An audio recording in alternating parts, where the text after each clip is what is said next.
Hello दोस्तों, इस video में हम देखेंगे आईपीओ क्या होता है और आईपीओ अलॉटमेंट के चांसेस कैसे बढ़ा सकते हैं।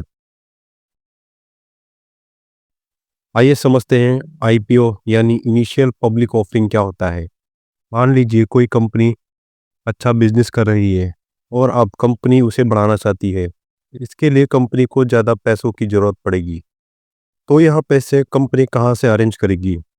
या तो कंपनी लोन लेके अपना बिजनेस बढ़ा सकती है और कंपनी को लोन के अगेंस्ट इंटरेस्ट यानी ब्याज चुकाना पड़ेगा।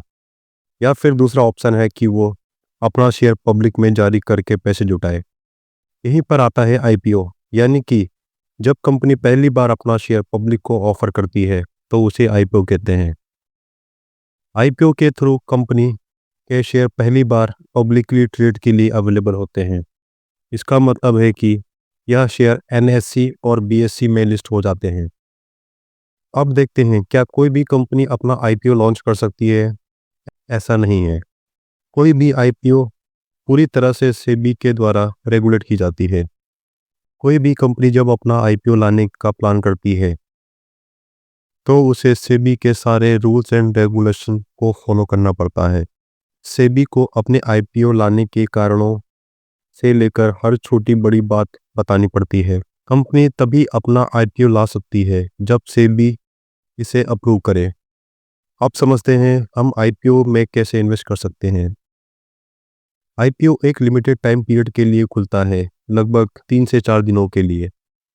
आप इस लिमिटेड टाइम पीरियड के अंदर रजिस्टर्ड ब्रोकर के थ्रू आईपीओ अप्लाई कर सकते हैं। आईपीओ अप्लाई करते ही आपके डीमैट अकाउंट से एक अमाउंट ब्लॉक हो जाता है और अगर आईपीओ के शेयर की अलॉटमेंट होती है तो ही वो अमाउंट डिडक्ट होता है। अगर आईपीओ अलॉट नहीं हुआ तो वो ब्लॉक पैसे रिफंड हो जाते हैं और जिनको आईपीओ अलॉट हुआ होता है उन्हें शेयर मिल जाते हैं। इसके बाद कंपनी स्टॉक एक्सचेंज में लिस्ट हो जाती है। अब समझते हैं over subscription and under subscription क्या होता है। कई बार ऐसा होता है हम आईपीओ के लिए अप्लाई करते हैं पर ओवर सब्सक्रिप्शन की वजह से वो आईपीओ अलॉट नहीं होता। मतलब जब कंपनी द्वारा जारी किए गए शेयरों से ज़्यादा इन्वेस्टर अप्लाई करते हैं तो इसे ओवर सब्सक्रिप्शन कहते हैं। एग्जाम्पल, माना किसी कंपनी ने 10 लाख शेयर जारी किए और इन्वेस्टर यानी पब्लिक ने 30 लाख शेयरों के लिए आवेदन किया है। इसका मतलब हुआ आईपीओ 3 गुना ओवर सब्सक्राइब हो गया। इसका रिजल्ट होगा कि सभी अप्लाई किए हुए एप्लीकेंट को शेयर नहीं मिलते, तो वो शेयर लॉटरी सिस्टम के आधार पर अलॉट होते हैं। यह दिखाता है कि कंपनी के लिए इन्वेस्टर यानी पब्लिक का इंटरेस्ट ज़्यादा है। सिंपल शब्दों में बात करें तो ओवर सब्सक्रिप्शन में शेयर की डिमांड ज़्यादा है और सप्लाई कम है। अब देखते हैं अंडर सब्सक्रिप्शन क्या होता है। जब कंपनी द्वारा जारी किए गए शेयरों से कम इन्वेस्टर अप्लाई करते हैं तो इसे अंडर सब्सक्रिप्शन कहते हैं। एग्जाम्पल, कंपनी ने 10 लाख शेयर जारी किए पर इन्वेस्टर ने केवल 6 लाख शेयरों के लिए आवेदन किया। मतलब आईपीओ 40% अंडर सब्सक्राइब हुआ है। इसका रिजल्ट हुआ कंपनी को उतना पैसा नहीं मिला जितना उसे उम्मीद थी। और अगर कम से कम 90% शेयर सब्सक्राइब नहीं हुए तो आईपीओ एक्सटेंड या फिर कैंसिल हो सकता है।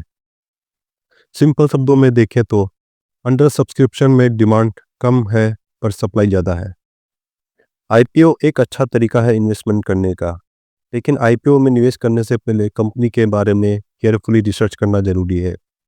जैसे कुछ पॉइंट पे ध्यान देना इम्पोर्टेंट है, जैसे कि उनके आईपीओ जारी करने के पीछे का रीज़न क्या है, उनका कोर बिजनेस क्या है, मार्केट पोटेंशियल कैसी है, वैल्यूएशन कैसी है, खासकर कंपनी की फाइनेंशियल सिचुएशन। अब देखते हैं आईपीओ अलॉटमेंट कैसे मिले।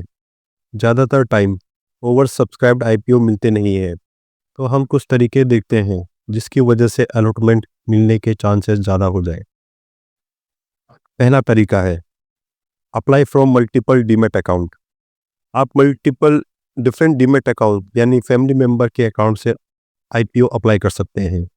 अगर 4 फैमिली मेंबर के पैन कार्ड से अप्लाई करते हैं तो आपके आईपीओ मिलने के चांसेस 4 गुना बढ़ जाते हैं। अगला तरीका है सिर्फ एक लॉट के लिए अप्लाई करें रिटेल कैटेगरी में।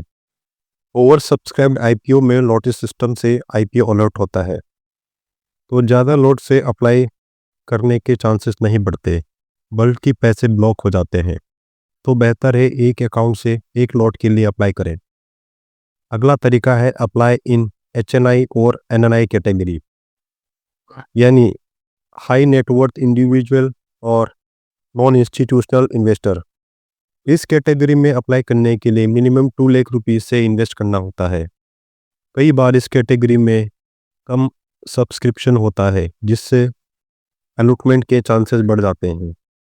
अगला तरीका है अप्लाई अर्ली। आईपीओ अप्लाई करने के लिए लास्ट डेट का वेट नहीं करना चाहिए। कभी कभी लास्ट डे में बैंक या यूपीआई सर्वर में दिक्कत आ सकती है, इसलिए अगर आप किसी आईपीओ में अप्लाई करना चाहते हैं तो बेहतर है पहले दिन ही अप्लाई करें। तो इस वीडियो में हमने आईपीओ से रिलेटेड कुछ जानकारियाँ शेयर की। मिलते हैं नेक्स्ट वीडियो में। Thank you so much for watching.